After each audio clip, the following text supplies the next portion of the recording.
محمدی city centre فتح گڑھ agency road well پورہ سیالکوٹ۔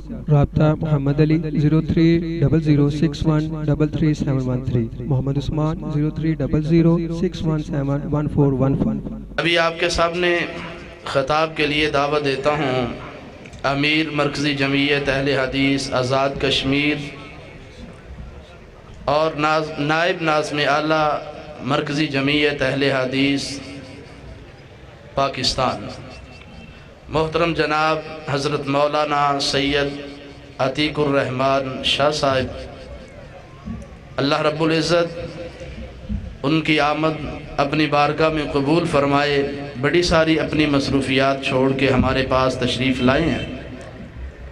میں اپنے دوستوں سے، بھائیوں سے نہایت ادب سے گزارش کروں گا کہ وہ تشریف رکھیں، اٹھ کر نہ جائیں۔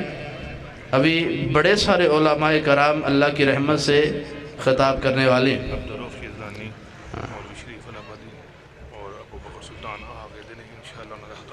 حضرت مولانا عبدالرؤف یزدانی صاحب وہ تشریف لا چکے ہیں، اسی طرح ابو بکر سلطان صاحب وہ بھی تشریف لا چکے ہیں، اسی طرح جماعت کے عظیم خطیب حضرت مولانا محمد شریف الہ آبادی رحمہ اللہ تعالی، ان کے بیٹے سلمان شریف صاحب وہ بھی الحمدللہ اسٹیج پر تشریف فرما ہیں۔ تو تمام علماء کرام اپنے اپنے وقت پر انشاءاللہ خطاب فرمائیں گے۔ بزرگوں سے، بھائیوں سے گزارش ہے دل جمی کے ساتھ جوش اور جذبے سے اپنی جگہوں پر تشریف رکھیں۔ لوگ کہتے ہیں کہ یہ اہل حدیث سیدوں کو مانتے نہیں۔ اللہ کی رحمت سے ہم تو سیدوں کو اپنے اسٹیجوں پر بلا کر ان سے خطاب سنتے ہیں۔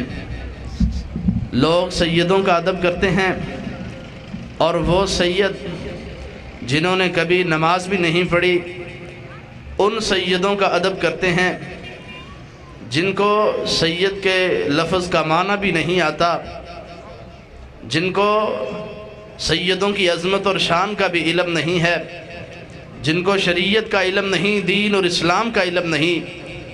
اہل حدیث اللہ کی رحمت سے، اس کے فضل و کرم سے ازواج مطہرات کا بھی ادب کرتا ہے، اور صحابہ کرام کا بھی ادب کرتا ہے، آل رسول اہل بیت کا بھی ادب کرتا ہے، سید خاندان کا بھی ادب کرتا ہے۔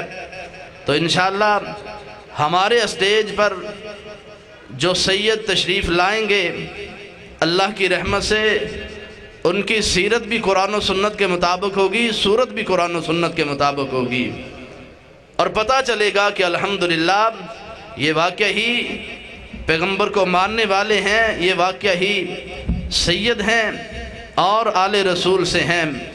تو میں دعوت دیتا ہوں خانوادہ انور شاہ کشمیری کے چشم و چراغ محترم جناب سید عتیق الرحمن صاحب کو کہ وہ تشریف لائیں اور آپ سے ہم کلام ہوں۔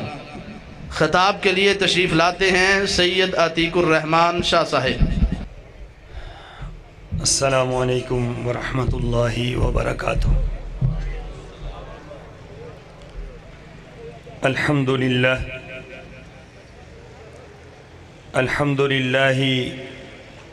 نحمده ونستعینه ونستغفره ونؤمن به ونتوکل علیہ ونعوذ باللہ من شرور انفسنا ومن سیئات اعمالنا من يهده الله فلا مضل له ومن يضلل فلا هادي له وأشهد أن لا إله إلا الله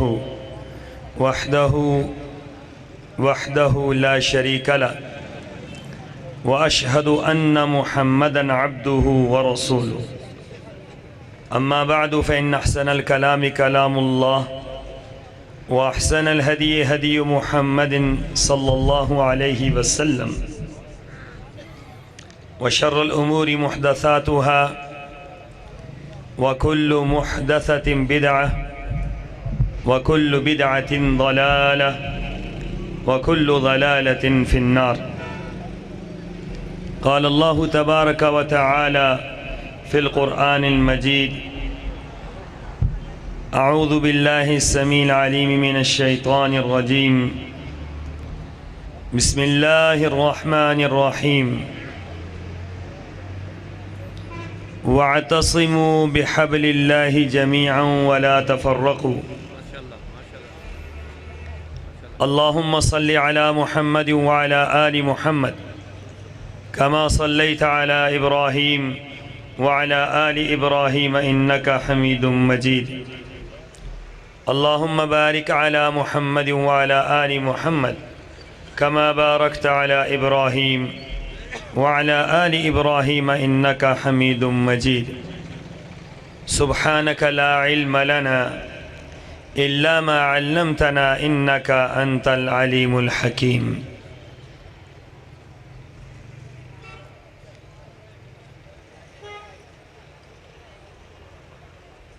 انتہائی واجب الاحترام معزز محترم علماء کرام، مرکزی جمعیت اہل حدیث سیالکوٹ کے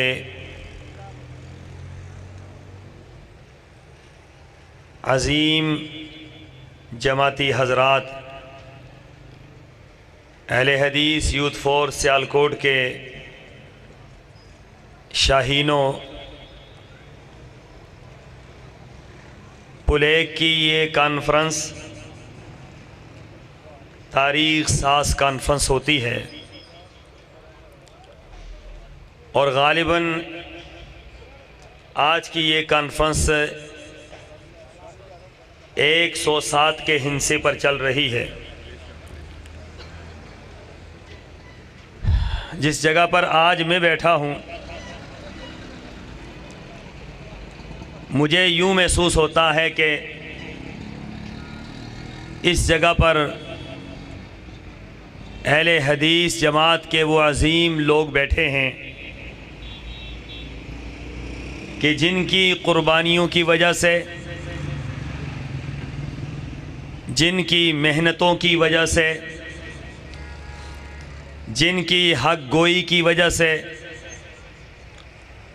جن کی بے باکی کی وجہ سے،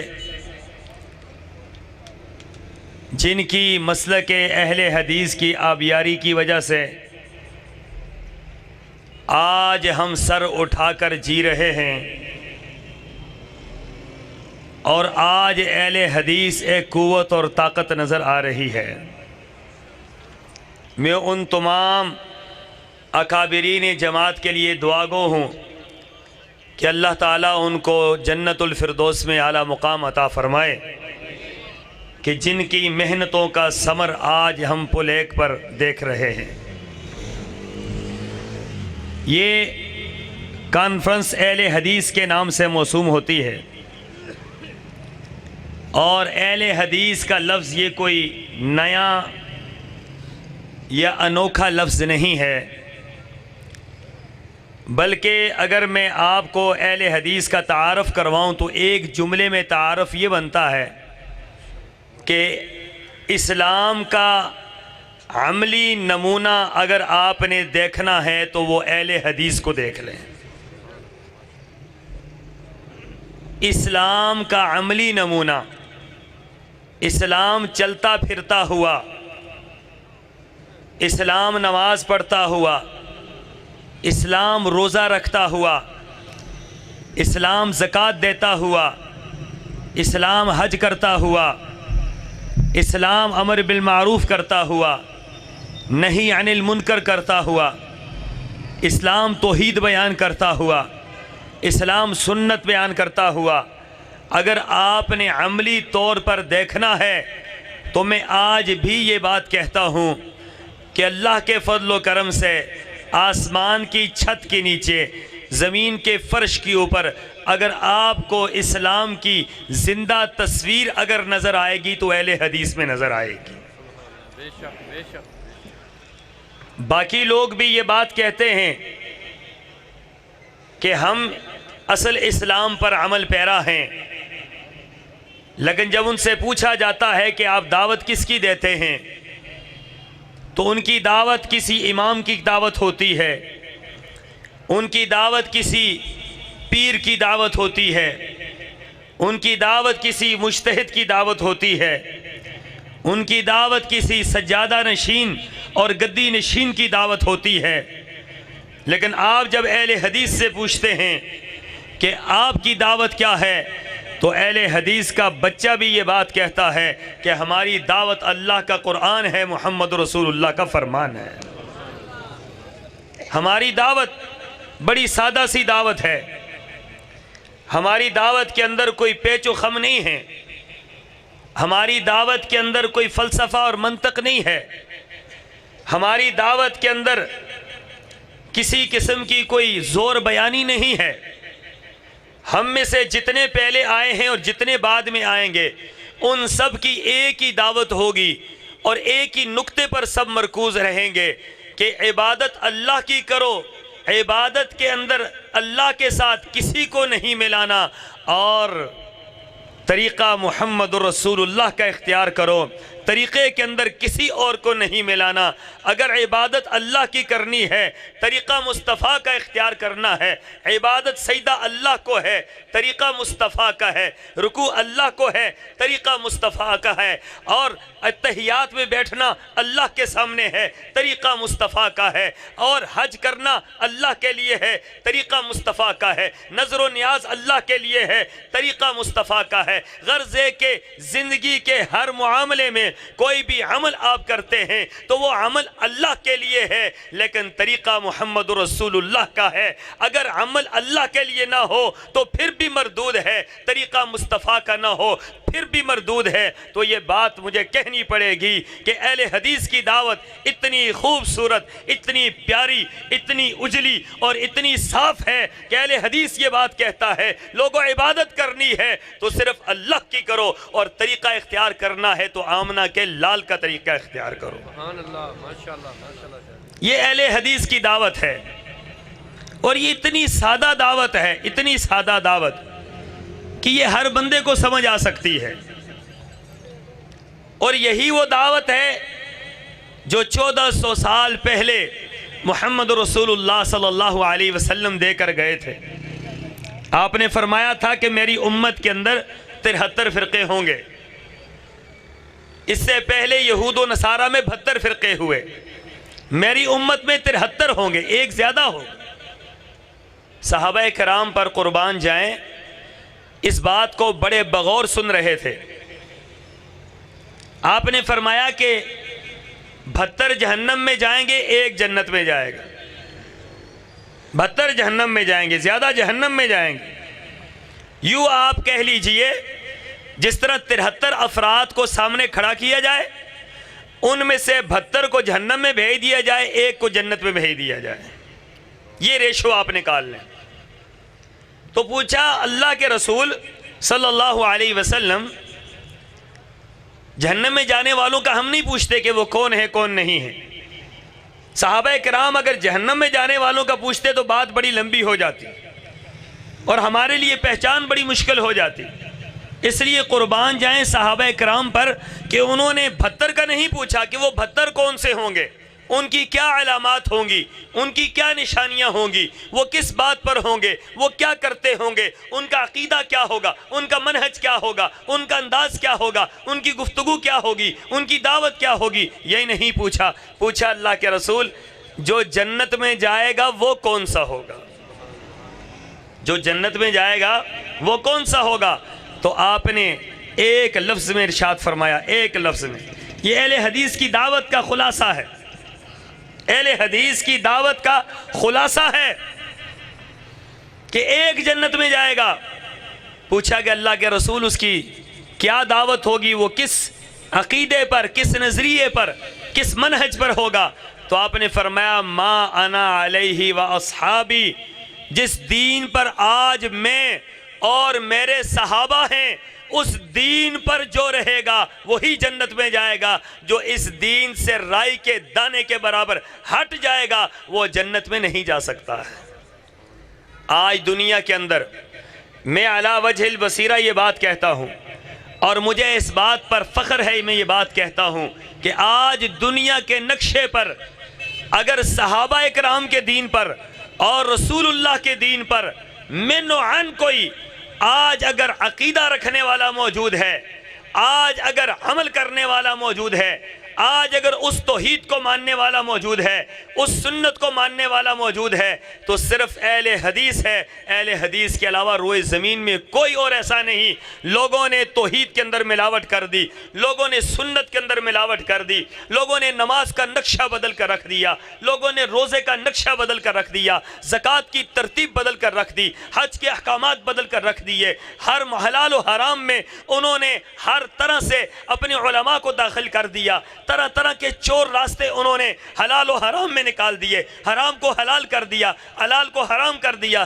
دنیا کے نقشے پر ایک گروہ ایسا ہے کہ جو اس بات کو مانتا ہے جو رسول اللہ پر نازل ہوئی، اس بات کو مانتا ہے جو جبرائیل لے کر آئے، اس بات کو مانتا ہے جو اللہ نے آسمانوں سے اتارا ہے، اور وہ کیا ہے؟ وہ اللہ کا قرآن ہے، سرور دو عالم کا فرمان ہے۔ ساری دنیا اس سے ہٹ جائے، اہل حدیث رائی کے دانے کے برابر اس سے ہٹنے کو تیار نہیں ہو سکتا ہے۔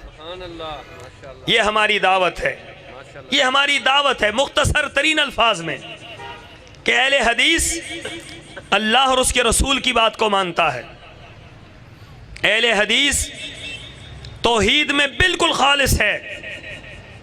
آج آپ اگر شرک کی نئی سے نئی قسموں کو دیکھیں تو میں آج اسلام آباد سے سیال کوٹ کا سفر کر کے آیا ہوں، تو مجھے راستے میں پہلے تو یہ تصاویر کی بیماری کم تھی، تو مجھے راستے میں ہر 1 کلومیٹر کے بعد بہت بڑا سائن بورڈ لگا ہوا نظر آیا ہے، جس کے اوپر یہ لکھا ہوا تھا عرس فلاں سرکار، عرس فلاں سرکار، فلاں سرکار کی دعوت، فلاں سرکار کا میلہ، فلاں سرکار کا یہ ہے، فلاں سرکار کا یہ ہے۔ یہ کسی کو کس سرکار کی طرف بلاتے ہیں، کسی کو کس سرکار کی طرف بلاتے ہیں۔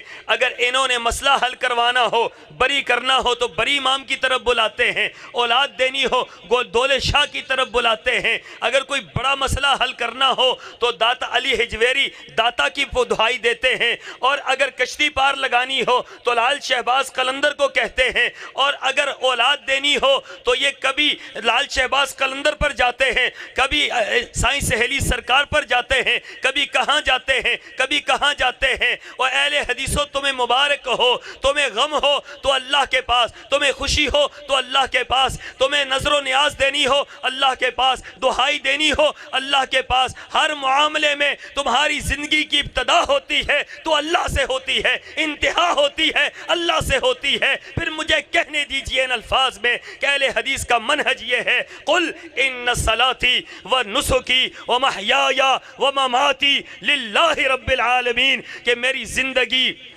زندگی، میرا جینا، میرا مرنا، میرا اٹھنا، میرا بیٹھنا، میری نماز، میرا روزہ، میرے تہجد، میرے ذکر و اذکار، میری تلاوت، میرے معاملات، میری خوشی، میرا غم، میرا ہر معاملہ کس کے لیے ہے؟ میرے اللہ کے لیے ہے، اور میرے ہر معاملے میں دخل میرے اللہ کا ہے۔ اللہ کے علاوہ رائی کے دانے کے برابر کسی کو اختیار حاصل نہیں ہے۔ جب اختیار حاصل نہیں ہے تو اہل حدیث یہ بات کہتا ہے، لوگوں آؤ اللہ کی طرف، لوگوں جھکو اللہ کی طرف، لوگوں کٹو اللہ کی طرف، لوگوں بیان کرو اللہ کی توحید کو، توحید کے لیے اپنا سب کچھ قربان کر دو۔ اگر توحید نہیں ہے تو رب کعبہ کی قسم کوئی عمل اللہ کے ہاں قابل قبول ہو ہی نہیں سکتا ہے۔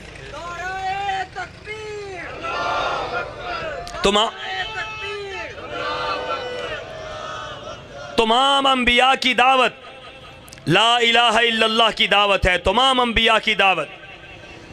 حضرت نوح سے لے کر محمد رسول اللہ صلی اللہ علیہ وسلم تک ایک مشترکہ جملہ ہے، صرف ایک مشترکہ، جس پر کیا کہا؟ لا الہ اللہ تیرے علاوہ کوئی معبود نہیں۔ اللہ تیری عزت اور جلال کی قسم ہے، تیرے علاوہ کوئی مشکل کشا نہیں، تیرے علاوہ کوئی حاجت روا نہیں، تیرے علاوہ کوئی داتا دستگیر نہیں، تیرے علاوہ کوئی بگڑی بنا سکتا نہیں، تیرے علاوہ کوئی بگاڑ سکتا نہیں۔ اولاد دینے والا بھی تو ہے، بیٹے دینے والا بھی تو ہے، بیٹیاں دینے والا بھی تو ہے، بیٹے اور بیٹیاں دینے والا بھی تو ہے۔ انبیاء بھی تیرے محتاج، علماء بھی تیرے محتاج، صلحاء بھی تیرے محتاج، وہ پوری کائنات کا ایک ایک فرد تیرا محتاج محتاج ہے۔ اللہ میں یہ بات کہنا چاہتا ہوں، اپنا نظریہ اور اپنا عقیدہ اور اپنا منہج آپ کے سامنے رکھنا چاہتا ہوں کہ ہمارا نظریہ یہ ہے، وَإِذَا سَأَلَكَ عِبَادِي عَنِّي فَإِنِّي قَرِيب۔ دنیا کہتی ہے ہم پکارتے ہیں اللہ سنتا نہیں ہے، ہم یہ بات کہتے ہیں لوگوں اللہ یہ بات کہہ رہا ہے کہ جب میرا بندہ پکارتا ہے میں اس کی سنتا بھی ہوں،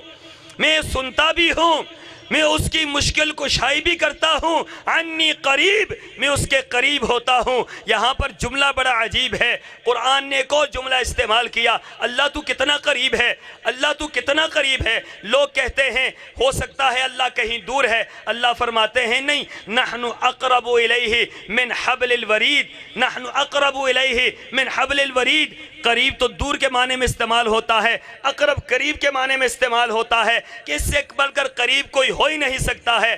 ہمیں سب سے زیادہ قریب شرگ ہے، ہمیں سب سے زیادہ قریب یہ شرگ لگتی ہے، لیکن اللہ فرماتے ہیں میرے بندے یہ شرگ تجھ سے دور ہے، میں اس سے بھی زیادہ تیرے قریب ہوں، میں تو اس سے بھی زیادہ تیرے قریب ہوں۔ جب اتنا قریب ہے تو پھر درمیان سے کسی اور کو وسیلہ بنانے کی ضرورت ہے۔ مثال لوگ تھانے دار کی دیتے ہیں، مثال لوگ کمشنر کی دیتے ہیں، اور اللہ فرماتا ہے فَلَا تَضْرِبُوا لِلَّهِ الْأَمْثَالَ، اللہ کے لیے تم کمشنر کی مثال بیان کرتے ہو، اللہ کی گستاخی نہیں ہے، اللہ کو کمشنر پر قیاس کرتے ہو، اللہ کو ایس ایچ او پر قیاس کرتے ہو، اللہ کو وزیر اعظم پر قیاس کرتے ہو۔ وزیر اعظم کو تمہاری بات کا علم نہیں ہوتا، تمہیں جانتا نہیں ہے، تمہیں پہچانتا نہیں ہے، تمہارے حالات سے واقف نہیں ہے، اور میرا اللہ کون ہے؟ میرا اللہ فرماتے ہیں یعلم ما توسوس به نفسہ واسروا قولکم او اجہروا بہ۔ سیالکوٹ کے رہنے والوں تم آوازوں کو بلند کرو یا آوازوں کو پست رکھو، انہو علیم بذات الصدور، تمہارے دلوں کے اندر خیال بعد میں آتا ہے، عرش والا رب اس کو پہلے سن لیتا ہے، عرش والا رب اس کو پہلے سن لیتا ہے۔ حضرت خولہ رضی اللہ تعالی عنہ خاوند نے طلاق دے دی، اور طلاق کے الفاظ کیا کہے؟ انت کظہر امی، تو میری ماں کی طرح ہے۔ یہ الفاظ زمانہ جاہلیت میں طلاق کے طور پر استعمال ہوتے تھے۔ یہ بات کہہ دی، خولہ پریشان ہوئی، سرور کونین کی خدمت میں آ کر حاضر ہوئی، دروازہ کھٹکھٹایا، کہا کون؟ کہا خولہ، کہا اندر آ جاؤ۔ حضرت عائشہ فرماتی ہیں طاہرہ صدیقہ کہ حجرہ مبارک چھوٹا سا تھا، چھوٹا سا حجرہ مبارک، آپ علیہ السلام اگر نماز پڑھتے تو حضرت عائشہ کے پاؤں کو پیچھے دھکیل دیتے اور پھر سجدہ کرتے تھے، دو افراد کھلے لیٹ نہیں سکتے تھے، اتنا چھوٹا سا حجرہ تھا۔ اما عائشہ صدیقہ فرماتی ہیں حجرے کے ایک کونے پر میں بیٹھی ہوں، دوسرے کونے پر خولہ رسول اللہ کے ساتھ بیٹھی ہیں، یہ آپس میں گفتگو کر رہی ہیں۔ قد سمع اللہ قول التي تجادلك في زوجها وتشتكي الى اللہ واللہ يسمع تحاوركما۔ اللہ نے فرمایا کہ میں بڑے غور سے کوشش کر رہی تھی سننے کو کہ خولہ کیا کہہ رہی ہے، خولہ کی آواز میرے کانوں میں نہیں پڑ رہی تھی، میں بڑے مشکل سے سن رہی تھی خولہ کی بات کو، خولہ کی بات میرے پلے نہیں پڑ رہی تھی، لیکن خولہ کی بات عائشہ نے تو نہ سنی، لیکن عائشہ کے رب نے عرش پر سن لی بات، اور عرش سے جبرائیل کو بھیجا، جاؤ قد سمع اللہ، قد سمع اللہ، قد سمع اللہ۔ وہ عورت جو آپ سے جھگڑ رہی تھی، آپ نے بات سنی نہیں سنی ہے، اللہ نے عرش پر اس کی بات کو سن لیا ہے۔ ہم کیا کہتے ہیں؟ قد سمع اللہ لمن، نماز کے اندر کیا کہتے ہیں؟ سمع اللہ لمن، سن لی اللہ نے، جملہ یہی ہے، سمع اللہ لمن حمیدہ، سن لی اللہ نے اس شخص کی بات جس نے اس کی حمد بیان کی۔ نماز کے اندر سارے کہتے ہیں اللہ نے سن لی، نماز کے بعد آ کر کہتے ہیں اللہ ہماری سنتا ہی نہیں ہے، اللہ کے بندے نماز کے اندر تو کچھ اور کہتا ہے، نماز کے باہر تو کچھ اور کہتا ہے، تیری نماز تیرے طریقے کے مطابق نہیں، تیرا طریقہ تیری نماز کے مطابق نہیں، تیرا عقیدہ تیری نماز کی تائید نہیں کرتا، تیری نماز تیرے عقیدے کی تائید نہیں کرتی۔ اہل حدیث کا منہج یہ ہے، ہماری نماز وہ ہے جس نماز کے ایک ایک جملے میں توحید رچی بسی ہوئی ہے، جس نماز کے اندر ہم یہ بات کہتے ہیں الحمدللہ رب العالمین۔ اللہ ساری تعریفیں کس لیے ہیں؟ ساری تعریفیں کس کے لیے ہیں؟ ساری تعریفیں کس کے لیے ہیں؟ وَإِن مِّن شَيْءٍ إِلَّا يُسَبِّحُ بِحَمْدِهِ وَلَكِن لَّا تَفْقَهُونَ تَسْبِيحَهُمْ۔ فرمایا لوگو اس کی تعریف بیان کرو جس کی تعریف کائنات کا ذرہ ذرہ بیان کرتا ہے۔ اس اللہ کی تعریف کرو جس اللہ کی تعریف کائنات کا ذرہ ذرہ بیان کرتا ہے۔ اور پھر آگے فرمایا ایاک نعبد و ایاک، اللہ عبادت تیری کرتے ہیں، عبادت تیری ہے۔ عبادت کے اندر رکوع، سجدہ، قومہ، جلسہ، التحیات، نظر، نیاز، آواز، صدا، ندا، بکرے، چھترے، ذبح، قربانی، سب کچھ عبادت کے اندر آتا ہے۔ ایاک نعبد، اللہ عبادت تیری کرتے ہیں، اور ایاک میں تاکید ہے اللہ صرف تیری ہی عبادت کرتے ہیں۔ وَإِيَّاكَ نَسْتَعِينُ، اللہ جب عبادت تیری ہے تو مدد ہم نے کس سے مانگنی ہے؟ مدد ہم نے کسی اور سے مانگنی ہے؟ اہل حدیث کا عقیدہ یہ ہے کہ جب عبادت اللہ کی ہے تو مدد بھی کس سے مانگنی ہے؟ اللہ سے مدد مانگنی ہے۔ اور پھر ہم نماز کے اندر جب التحیات میں بیٹھتے ہیں تو ہم کیا کہتے ہیں؟ التحیات للہ والصلوات للہ والطیبات للہ۔ تین ہی طرح کی عبادتیں ہیں، قولی عبادت ہے، فعلی عبادت ہے، بدنی عبادت ہے، مالی عبادت ہے، یہ تین طرح کی عبادتیں ہیں۔ اس التحیات کے اندر بندہ اللہ سے یہ عہد کرتا ہے اللہ میری جتنی بھی عبادتیں ہیں وہ کس کے لیے ہیں؟ وہ تیرے لیے ہیں، میری ساری باتیں تیرے لیے۔ التحیات للہ والصلوات للہ والطیبات للہ، اللہ ساری باتیں تیرے لیے ہیں۔ تو سامعین گرامی، اہل حدیث کا منہج یہ ہے کہ توحید میں رائی کے دانے کے برابر لچک ہوئی تو اللہ تعالیٰ عمل کو قبول نہیں فرمائیں گے۔ توحید میں لچک نہیں ہونی چاہیے۔ حضرت ابراہیم کے والد ہیں، توحید نہیں ہے تو کہاں گئے؟ کہاں گئے؟ رسول اللہ نے فرمایا، صحیح بخاری کی روایت ہے کہ حضرت ابراہیم کے والد جہنم میں گئے، حضرت نوح کا بیٹا جہنم میں گیا، حضرت نوح کی بیوی جہنم میں گئی، حضرت لوط کی بیوی جہنم میں گئی۔ یہ کیوں جہنم میں گئے؟ کہ ان کا عقیدہ درست ہے۔ پیغمبر کے رشتہ دار، قریب ترین رشتہ، بیٹے سے بڑا رشتہ کون سا ہوتا ہے؟ باپ سے بڑا رشتہ کون سا ہوتا ہے؟ بیوی سے بڑا رشتہ کون سا ہوتا ہے؟ یہ سارے رشتے عظیم ہیں، لیکن توحید نہیں تھی، جنت میں جا سکے نہیں گئے ہیں۔ اور رسول اللہ صلی اللہ علیہ وسلم کو اللہ تعالیٰ نے فرمایا تھا، اے محمد صلی اللہ علیہ وسلم، اگر آپ یہ چاہتے ہیں کہ آپ کی پسند پر ہم لوگوں کو ہدایت دے دیں تو ایسا نہیں ہو سکتا ہے۔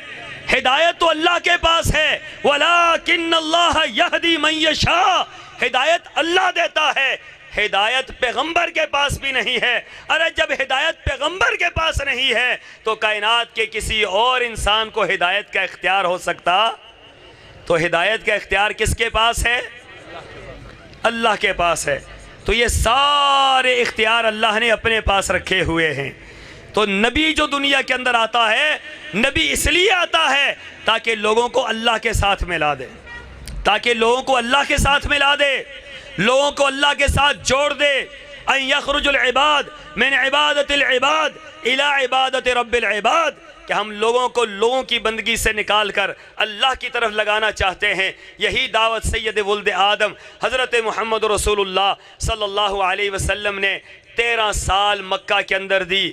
10 سال مدینہ کے اندر دی، جتنی جنگیں ہوئی، مکہ سے نکلنا پڑا، حبشہ کی طرف جانا پڑا، حبشہ سے نکل کر مدینہ کی طرف آنا پڑا، صحابہ کو تکالیف ہوئی، پریشانیاں ہوئیں، رسول اللہ کی بیٹیوں کو طلاق ہوئی، حمل گرائے گئے، جنگیں ہوئیں، آپ علیہ السلام زخمی ہوئے۔ ہر معاملے میں بنیاد کیا تھی؟ بنیاد تو ہی تھی کہ قولوا لا الہ الا اللہ، لوگو لا الہ الا اللہ کہو۔ وہ یہ بات کہتے تھے اجعل الآلہۃ الہا واحدا ان ھذا لشیء عجاب، کہ ہم اتنے زیادہ کو چھوڑ کر، اتنے زیادہ الہ کو چھوڑ کر ایک کو الہ مان لے، یہ بڑی عجیب سی بات ہے۔ یہ بات ہمیں سمجھ نہیں آتی کہ ایک ہی سارے کام کر سکتا ہے، ایک ہی مشکل کشا ہے، ایک ہی حاجت رواق ہے، ایک ہی داتا ہے، ایک ہی دستگیر ہے، ایک ہی بگڑیاں بنانے والا ہے۔ اجعل الآلہۃ الہا واحدا ان ھذا لشیء عجاب، یہ بات مشرکین کو سمجھ نہیں آتی تھی،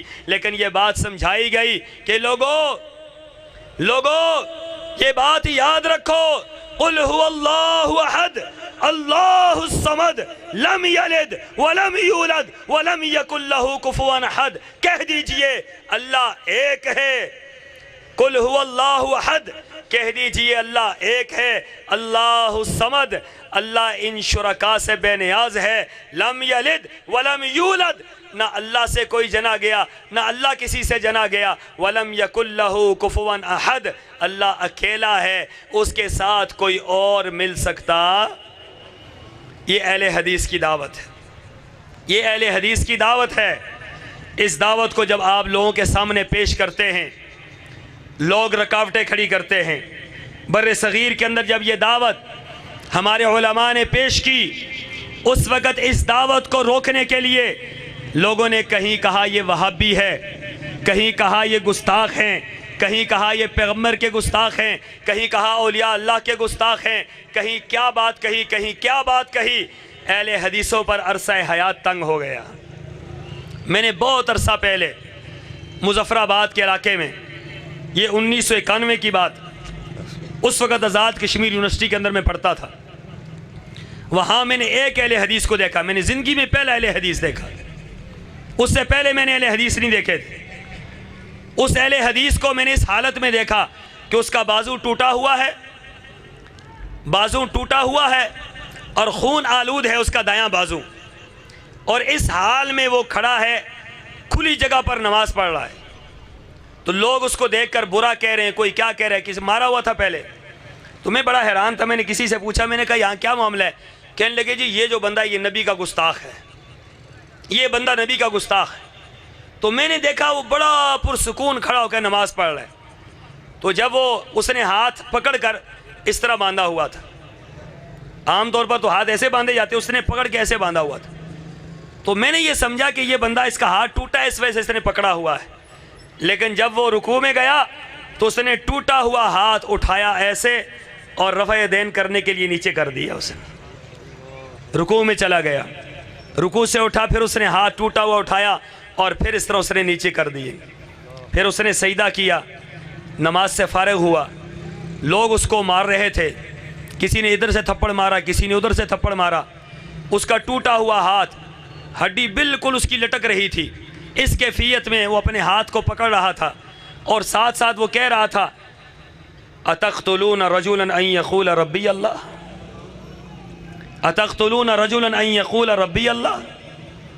اہل حدیثوں وہ یہ بات کہہ رہا تھا، کیا تم ایسے بندے کو مار رہے ہو جس کا جرم یہ ہے کہتے اللہ میرا رب ہے، میرا جرم یہ ہے کہ اللہ میرا رب ہے۔ میں نے لوگوں کو پیچھے ہٹایا، میں نے کہا ذرا آپ پیچھے ہٹے، میں ذرا پوچھنا چاہتا ہوں یہ کیا کہنا چاہتا ہے۔ میں نے اس سے پوچھا، میں نے کہا تو کون ہے؟ مجھے کہنے لگا میں اہل حدیث ہوں۔ میں نے کہا آپ کا یہاں تعارف کیا ہے؟ کہنے لگا ہمارا تعارف یہ ہے کہ میں علامہ احسان الہی ظہیر شہید کے شہر سیالکوٹ کا رہنے والا ہوں، اور میں نے ان کے ہاتھوں پر اہل حدیث مسلک کو قبول کیا ہے۔ نعرہ تکبیر، مسلک کے حق اہل حدیث، علامہ تیرا قافلہ، نعرہ تکبیر۔ کہنے لگا میں نے ان کے ہاتھ پر اہل حدیث مسلک قبول کیا ہے۔ میں نے کہا یہ اہل حدیث کیا ہوتے ہیں؟ کہنے لگا اہل حدیث وہ ہے جو اللہ کو مانتا ہے، اللہ کے رسول کو مانتا ہے اور اس کے علاوہ کسی کو نہیں مانتا ہے۔ بات مجھے تو سمجھ آ رہی تھی لیکن لوگوں کو سمجھ نہیں آئی، لوگوں نے اور اس کو مارنا شروع کر دیا اور پیٹنا شروع کر دیا۔ میں نے وہاں پر ایک نتیجہ نکالا، میں نے کہا یہ اہل حدیث مسلک یہ تو بڑا عجیب مسلک ہے کہ اس مسلک پر آنے والے ان کے بازو ٹوٹ سکتے ہیں، ان کے پاؤں کٹ سکتے ہیں، ان کا جسم چھنی چھنی ہو سکتا ہے، لیکن یہ اپنے موقف سے رائی کے دانے کے برابر پیچھے نہیں ہٹ سکتے ہیں۔ وہ پیچھے نہیں ہٹا، لوگوں نے مار مار کے لہو لہان کر دیا، لیکن وہ کہنے لگا لوگوں جب تک میری جسم میں جان موجود ہے، میرے جسم میں روح موجود ہے، رب کعبہ کی قسم نہ میں مسلک اہل حدیث چھوڑ سکتا ہوں اور نہ نماز کے اندر رفع دین چھوڑ سکتا ہوں۔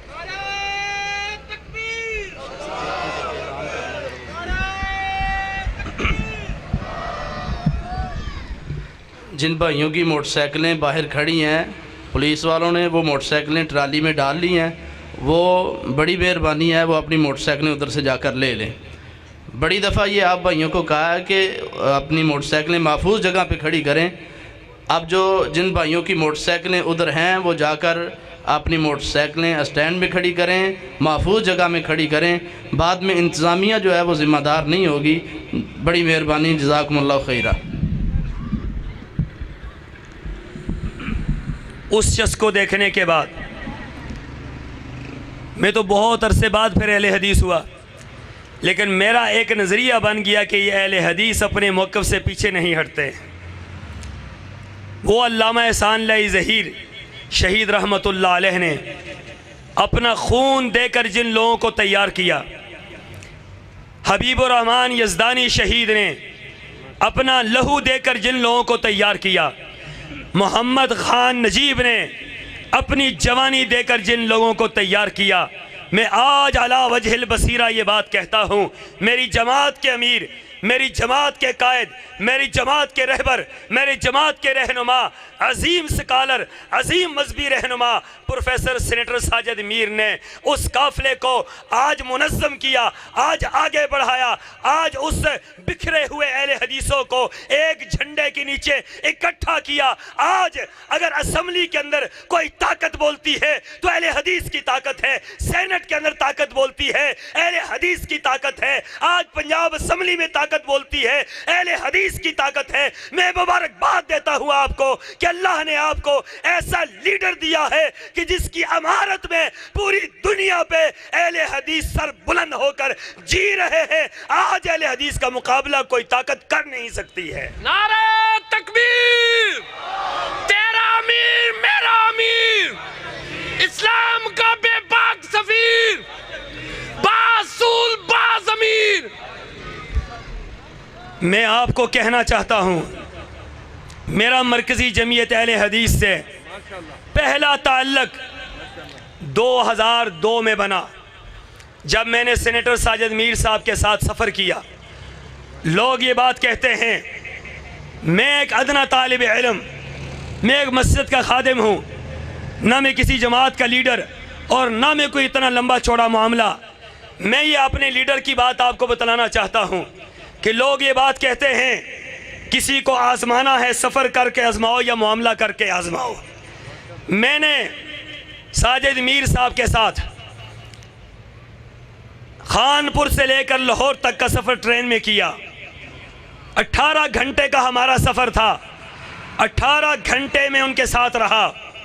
میں رب کعبہ کی قسم کھا کر کہتا ہوں، رات کا یہ وقت ہے اعمال نامہ جا رہا ہے، رات کا یہ وقت ہے جب اللہ آسمان دنیا پر نزول کرتا ہے۔ میں اس رب کو گواہ بنا کر کہتا ہوں، میرا تعلق انور شاہ کشمیری کے گھرانے سے ہے۔ میں نے بڑے بڑے علماء کے ساتھ وقت گزارا ہے، میں نے بڑے بڑے علماء کو دیکھا ہے، میں نے ان کی ریاضتیں بھی دیکھی ہیں، ان کی باتیں بھی سنی ہیں، ان کی عبادات بھی دیکھی ہیں، ان کے معاملات بھی دیکھے ہیں۔ ہمیں قائل کرنا اتنا آسان نہیں تھا، لیکن میں نے اس سفر کے اندر سینیٹر ساجد میر کے اندر جو بات دیکھی، جو گفتگو دیکھی، جو انداز دیکھا، جو نیکی دیکھی، جو امانت دیکھی، جو صداقت دیکھی، جو ان کا طریقہ دیکھا، رب کعبہ کی قسم ہے میں یہ بات کہنے لگا ہوں کہ میری نگاہوں نے آج تک ایسا انسان نہیں دیکھا ہے، ماشاءاللہ شاہ جی، ایسا انسان نہیں دیکھا۔ آپ شاید ان کو سمجھ نہ سکے ہوں، میں یہ بات کہتا ہوں کہ آج ساجد میر اللہ کی بہت بڑی نعمت ہے۔ اہل حدیثوں، ہمیں عادت ہے ہم مرنے کے بعد لوگوں کو یاد کرتے ہیں، ہم مرنے کے بعد کہتے ہیں جب احسان لائی ظہیر شہید رحمت اللہ علیہ موجود تھے تو میرے خیال میں ہم نے اتنی قدردانی نہیں کی ہے۔ شہادت کے بعد ہم زیادہ یاد کرتے ہیں، ہمیں شہادت کے بعد زیادہ یاد کرنا ہے ان کی خدمات کو، ان کے معاملات کو۔ لیکن میرا میر ساجد میر آج ہم میں موجود ہے، اور صرف وہ آپ کے پاکستان کے امیر نہیں ہیں، آپ کے امیر کا ایک بہت بڑا اعزاز ہے، مسلک اہل حدیث کے امیر کا ایک بہت بڑا اعزاز ہے۔ یہ سارک ممالک 7 ممالک ہیں، 7 ممالک ہیں جن میں ہندوستان بھی شامل ہے، سری لنکا بھی شامل ہے، پاکستان بھی شامل ہے، بنگلہ دیش بھی شامل ہے، افغانستان بھی شامل ہے۔ یہ 7 سارک ممالک ہیں۔ آپ کی اطلاع کے لیے عرض ہے، سارک ممالک میں 7 اہل حدیثوں کی تنظیمیں موجود ہیں مرکزی جمعیت اہل حدیث کے نام سے، ہر ایک ملک کا الگ الگ امیر ہے۔ لیکن ہماری سعادت یہ ہے کہ ہمارے سینیٹر ساجد میر صاحب صرف پاکستان کے امیر نہیں ہیں بلکہ سارک ممالک کے 7 ملکوں کے امیر یہی ہیں۔ نعرہ تکبیر، تیرا امیر میرا امیر، اسلام کا بے پاک سفیر۔ سارک ممالک کے 7 ملکوں کے امیر ہیں۔ ارے آپ نے کچھ دیکھا ہے یا نہیں دیکھا؟ میں نے ایک بڑا عجیب منظر دیکھا۔ 2 دن کی تھکاوٹ تھی ہمیں خانپور کی کانفرنس کی، 2 دن کی تھکاوٹ۔ میں ینگ انسان ہوں، اس وقت اور ینگ تھا، میں آیا اور میں سو گیا، ٹرین کے اندر میں لیٹ گیا۔ میں نے ساجد میر کی طرف نگاہ دوڑائی تو ساجد میر اللہ کو راضی کرنے کے لیے مسلح پہ کھڑا ہو گیا، وہ مسلح پہ کھڑا ہو گیا۔ شب زندہ دار جس کی راتیں جاگتی ہیں، جس کی راتیں تلاوت میں بسر ہوتی ہیں۔ میں جتنی دیر سویا رہا ساجد میر کبھی رکوع میں اللہ کو یاد کرتا ہے، کبھی سجدے میں اللہ کو یاد کرتا ہے، اور میں اٹھا تو میں نے دیکھا ساجد میر اپنے رب کے سامنے مناجات کر رہا ہے۔ میں نے کہا میر محترم آپ سوئے نہیں ہیں؟ کہنے لگے شاہ جی رات کا آخری پہر سونے کے لیے نہیں ہوتا، رب کو راضی کرنے کے لیے ہوتا ہے، رب کو راضی کرنے کے لیے ہوتا ہے۔ ارے ایسی قیادت مجھے اعتراض ہے اس بات پر، جو لوگ ہماری اس جماعت کو بکھیرنا چاہتے ہیں۔ میں نے مسالک میں اگر مسلک اہل حدیث کو سچ پایا ہے تو جماعتوں میں مرکزی جمعیت اہل حدیث کو کائنات کی سب سے بہترین جماعت پایا ہے۔ کیوں؟ اس جماعت کی ابتدا آج نہیں ہوئی، اس جماعت کی ابتدا پاکستان بننے سے پہلے ہوئی ہے، پاکستان بننے سے پہلے ہوئی ہے، اور آج تک لاکھوں علماء نے اس جماعت پر اعتماد کیا ہے، اس جماعت کو اپنی جماعت بنایا ہے، اس جماعت کے لیے قربانیاں دی ہیں، اس جماعت کے جھنڈے کے نیچے انہوں نے دین کا کام کیا ہے۔ کراچی سے لے کر خیبر تک اس جماعت کو اللہ نے ترقی دی ہے، اور آج یہ جماعت ایک تناور درخت بن چکی ہے۔